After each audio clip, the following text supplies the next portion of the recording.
या 95व्या अखिल भारतीय मराठी साहित्य संमेलनाचे स्वागत अध्यक्ष संजय बनसोडेजी आपल्याबरोबर आहेत आणि कार्याध्यक्ष बसवराज पाटील नागराळकरही आपल्याबरोबर आहेत। सर, खूप कमी कालावधी मिळाला होता, साहित्य संमेलन जाहीर झालं होतं उदगीरला, तर कशा पद्धतीनं नेमकी तयारी सुरू होती? 95व्या अखिल भारतीय मराठी साहित्य संमेलन अवघे 3 महिन्याचा आम्हाला तयारी करण्याकरताचा मिळाला होता।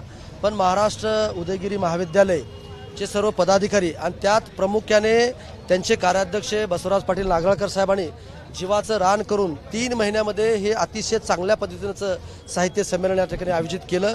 पहिल्यांदा मी महाराष्ट्र एज्युकेशन सोसायटीच्या सर्व पदाधिकाऱ्यांचं मी मनापासून या ठिकाणी मी आभार व्यक्त करतो आणि इथल्या जनतेचा सुद्धा एवढा मोठा उत्साह त्या ठिकाणी तुम्ही बघताय की सकाळी 7:30 वाजल्यापासून सर्व जनता, अक्षरशः उदगीरची जनता, लातूर जिल्ह्यातील जनता सर्व रस्त्यावर त्या ठिकाणी आलेले आहे। आणि या साहित्य संमेलनाचे अध्यक्ष भारतजी सासने साहेब, त्यांच्या मिसेस या ठिकाणी आलेले आहेत आणि त्यांचं उत्साहानं या शहरामध्ये त्यांचं स्वागत त्या ठिकाणी झालेलं आहे। अनेक परिसंवाद, अनेक कवी संमेलन, अनेक विषयावरती चर्चा या साहित्य संमेलनात त्या ठिकाणी होणार आहे। आपल्या माध्यमातून सर्व महाराष्ट्रातील जनतेला मी विनंती करतो की 20 तारखेपासून ते 24 तारखेपर्यंत सर्व कार्यक्रमांना आपण उपस्थित राहावं अशीही आपल्या माध्यमातून विनंती करतो।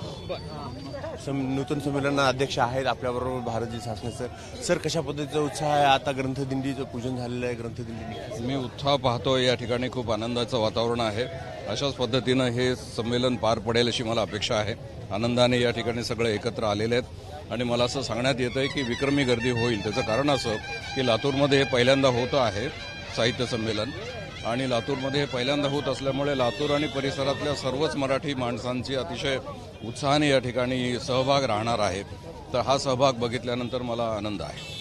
सर, हे उदगीरचे ठिकाण आहे ते तेलंगणा आणि कर्नाटक याच्या सीमारेषेवर आहे। त्याचं सगळं एक भाषेचा एक वेगळ्या पद्धतीचा बाज आणि ढब तयार झालेला आहे। त्या संदर्भात मला असं लक्षात येतं आहे की या ठिकाणी 5 ते 6 प्रकारच्या भाषा बोलणारा एक संमिश्र समाज राहतो आहे आणि तो अतिशय आनंदाने राहतो, गुणागोविंदाने राहतोय, कोणताही भाषिक संघर्ष न करता राहतो आहे। अशा या समाजाचा कडे जो काही विचार आहे, वैचारिक जागृती आहे, ती जागृती पाहता हे संमेलन निश्चितपणे यशस्वी होईल असं मला स्वतःला वाटतं।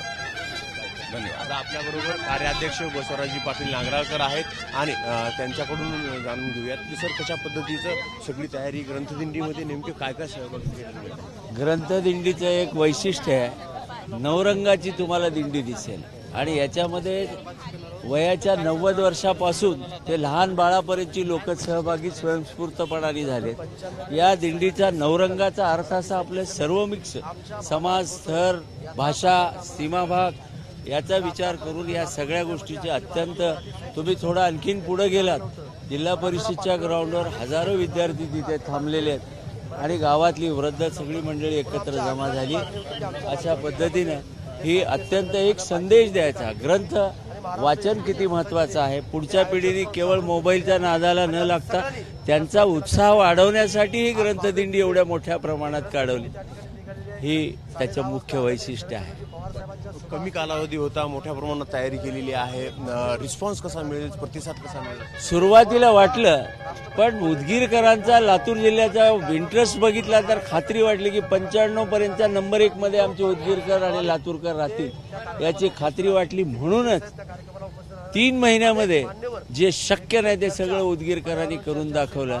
राहायची व्यवस्था असेल, जेवायची व्यवस्था असेल, ग्रंथ दिंडीची व्यवस्था असेल, तुम्ही 3 दिवसाचे कार्यक्रम बघितले तर त्या कार्यक्रमाचं एक वैशिष्ट्य आहे की वेगळेपण बाल साहित्यकांचा असेल, पर्यावरणाचा विचार सुद्धा या भागातून होतो, सीमा भागातल्या भाषेचा या भागातून विचार होतो। सासनेसारखा विद्वान आम्हाला संमेलनाध्यक्ष मिळाले, हे आमचं भाग्य आहे आणि महामंडळाने आम्हाला संधी दिली, हे उदगीरकर ऋण व्यक्त करा। आता एकूण जो उत्साह बघितला आहे अभूतपूर्व आहे, तुम्ही काय सांगाल? नाही, हा उत्साह तर आनंदाचा आहेच, अतिशय महत्त्वाचा वाटतो मला स्वतःला। मगाशी मी सांगितलंच आपल्याला की या ठिकाणी 5 ते 6 प्रकारच्या भाषा बोलल्या जातात आणि अतिशय आनंदाने राहणारा असा संघर्ष विरहित असा प्रकारचा हा प्रदेश आहे आणि या ठिकाणून एक विचार दिला जातोय। त्यामुळे या ठिकाणी जे संमेलन ते यशस्वी होईल असं मला वाटतं। तुम्ही आलेला आहात, कशा पद्धतीचा उत्साह पाहता, काय सांगा? खूप बरं वाटलं. एकदम खूप छान तयारी केली. अतिशय थोड्या वेळामध्ये उत्साह, या सगळ्या रांगोळ्या, मुलांचा उत्साह, सगळ्यांचे कार्यकर्त्यांचा उत्साह बघून खूप खूप बरं वाटलेलं आहे. खूप जोरात आणि छान चालू आहे. तयारी तर खूप छान आहे आणि सुरुवात पण खूप छान झाली. शेवट पण असाच होईल. उदगीरकरांचा जो उत्साह आहे तो उत्साह हा अभूतपूर्व आहे. मोठ्या प्रमाणामध्ये उदगीरकरांनी या साहित्य संमेलनाला साथ दिलेली आहे. या साहित्य संमेलनाचे जे स्वागताध्यक्ष असतील आणि कार्याध्यक्ष असतील यांनी उदगीरकरांच्या उत्साहाबद्दल मोठ्या आनंदाने आणि चांगल्या प्रतिसाद दिल्याबद्दल आनंद व्यक्त केलेला आहे. साहित्य संमेलनाचे जे अध्यक्ष आहेत, नूतन अध्यक्ष आहेत, त्यांनी याचं खूप मोठ्या प्रमाणात कौतुक केलेलं आपल्याला पाहायला मिळत आहे. कॅमेरामन काकासाहेब कांबळेसह निशांत भद्रेश्वर, एबीपी माझा, उदगीर. एबीपी माझा, उघडा डोळे बघा नीट.